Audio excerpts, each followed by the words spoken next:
Here's what they will tell you. Well, if you just did this, we wouldn't have a problem. If you just did this, our relationship would be better. If you just did as I asked, the relationship would be better. And what you will find is a perpetual moving target. You can achieve the first thing that they ask you to do, which is, oh, if you change this, and I'm just going to throw something out there. If you just change your work hours to be better fit to my schedule, then our relationship will work better. Okay, so let's say you change your work hours to better accommodate the schedule. Well, then it becomes, well, now you're working too much.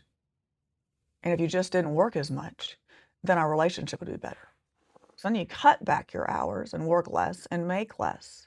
And now they've done a couple things. They've controlled you now 3 different ways, and you've yielded to their 3 different requests. And then you start working less and making less money, which makes you what? More dependent on them, which means you become stuck.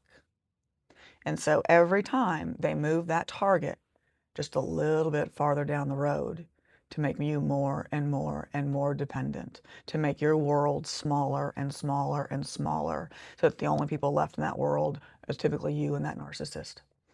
My podcast, Love Less Law, is now on video on YouTube, so you can go in and tune into that. Go tune into the first video episode with 𝘰𝘯𝘪𝘴 from Cat on the Loose. She's fabulous. And she and I actually have a really good conversation about strong, powerful women and dating narcissistic men and the risks we face when dealing with it and how we as successful women become the targets for those types of men. So go watch it. It's informative, fun, and you'll learn a lot.